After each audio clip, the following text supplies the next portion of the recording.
Hello, welcome to Sheppard-Yonge Station in the northern parts of Toronto. There goes the Line 1 train. We are here to go explore Line 4 Sheppard, Toronto's strange subway Branchline. And, yeah. The history of TTC's Line 4 dates back only fairly recently, to 1985, when the Network 2011 plan was unveiled.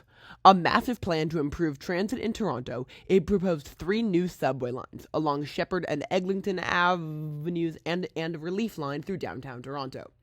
This plan also included improvements for Toronto streetcars, but faced opposition at the provincial level. In 1990, a new provincial government came into power, and they soon proposed funding for most of the Network 2011 plan. In 1994, construction began on the Sheppard line, the first part of the plan, and even after a much more transit-hostile government was elected in 1995, construction was able to continue. Almost all of the rest of the plan never came to fruition, though the Eglinton and Relief subways will eventually open in the form of a much-delayed LRT along Eglinton, planned to open hopefully this year, and the Ontario line planned to open in 2031. The Sheppard subway completed construction in 2002 and opened that November, becoming Toronto's first new subway line since the 60s. Since then, the line has remained much the same, but the surrounding area has not.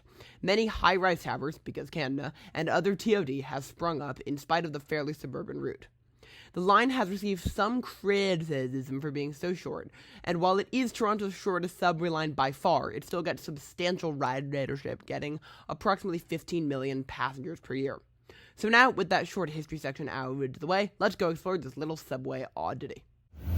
Alright, here comes our train. A little Toronto rocket. And fun fact, I'm fairly sure Line 4 uses 4 car Toronto ride, because yeah, it's only 4 cars. All it is, of course, walk through.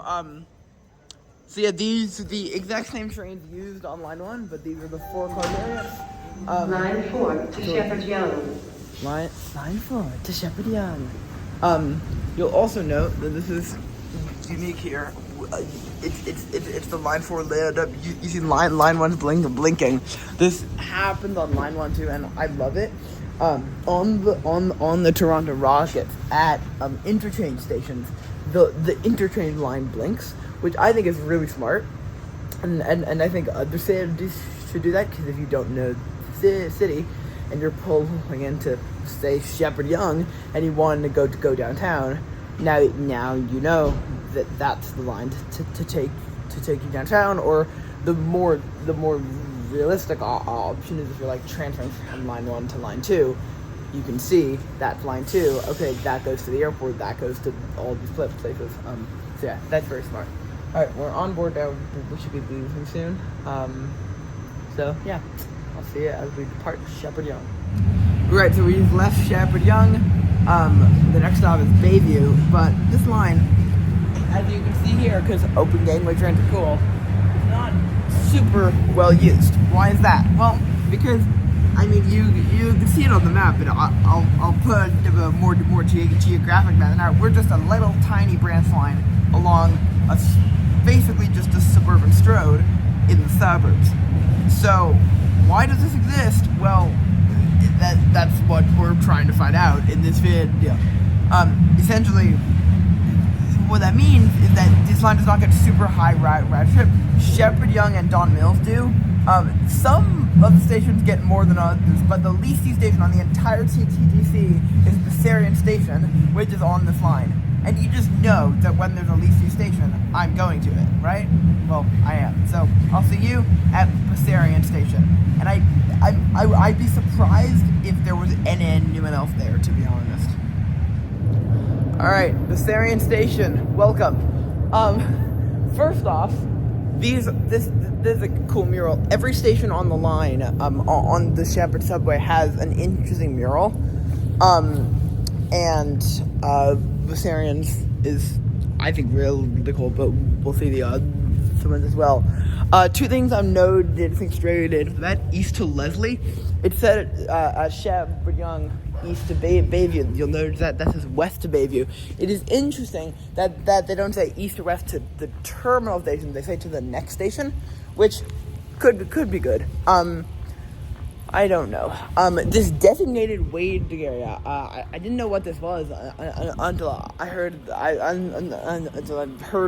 saw like the TTC safe announcement. Turns out this is the area you're supposed to wait in because there's assistance, intercom, and phones and stuff. There's an elevator, and we'll go up on the escalator here. E-bikes and e-scooters are not permitted. E-bikes and e-scooters are not permitted. All right, let's head upstairs because despite the fact that we are okay. Thank you, announcement. Okay, so despite the fact that we are definitively in the suburbs, I mean we're in the boundaries of the city of Toronto, but this is definitely the suburbs.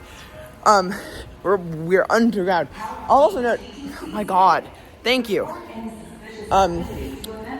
You noticed down there that it was a really big and cavernous station. That kind of applies up here too. So why are we underground? Well, to be honest, I could not tell you. I'm sure there is a reason. Oh right, you don't have to tap out. But I don't know it. So let's head upstairs. Is it still dark out? It might still be dark out. It's like 7:10 a.m. There's a reason I came out this early. Keep watching till the end of the video to find out. Right. So, yes, it is still dark out, but this is the Bessarion Station building, which is actually pretty big. And out here, we get to a Strode. Like, the sun just goes under a Strode. Sheppard Ave. There's a bus that parallels it for some reason. But yeah, I think the reason that the station is so used is kind of obvious. You have like some housing, a strip mall, a suburban store, a community center which has a very long and this actually on indigenous name. It's Ethnon Hawasichen, I think. Please tell me if I'm right. If I'm wrong, I'm sorry.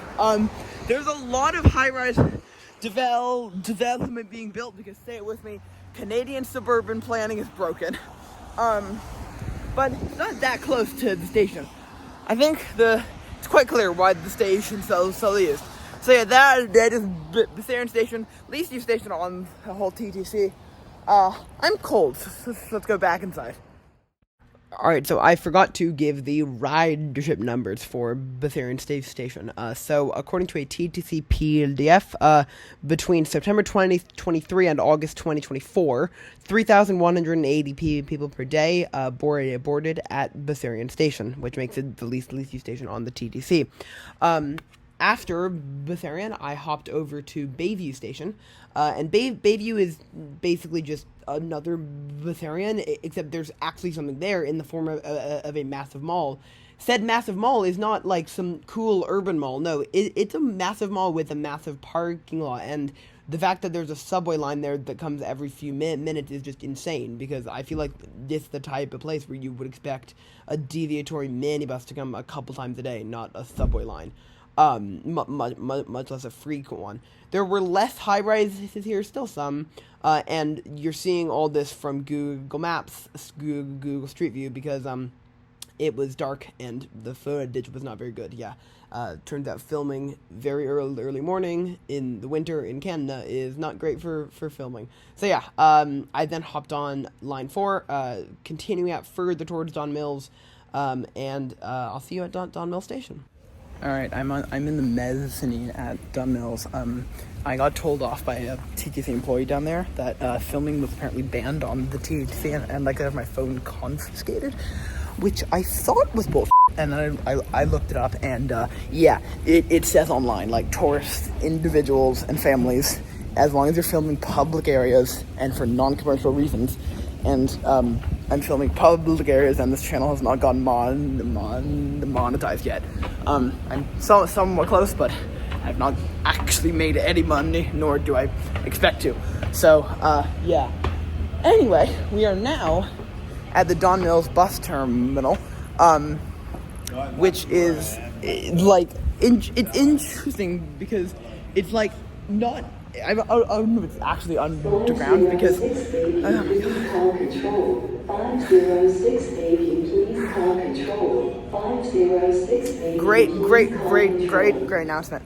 Okay, anyway, we are here. It does appear to be like somewhat, at least maybe underground. I don't know because it's dark out, so you can't see much. But let's look outside. Oh no, yeah, we are definitely underground. This is an underground bus loop. That's very cool. All right, just for that, I'm going to give Don Mills a 10 out of 10. There's a mall nearby, but I'm gonna actually get a bus. I have to check my plan to see which one, because, well, to be completely honest, a big part of the reason is because silly station name. Alright, so I took the 25C bus up to Finch, and then I got the 93089 over to the old Cummer GO station. Haha, funny station name. I'm not sure why my phone shot there was so terrible, but it was. I then took the Richmond Hill line, which is goes not the only one, but probably the worst offender in peak only commuter oriented. We hate you if you're not a 9 to 5 downtown commuter line. Many more of GO's lines used to be like that. The Richmond Hill line is still like that. It was a somewhat scenic ride, albeit a bit dreary because it was winter. But yeah, what are my thoughts on Line 4?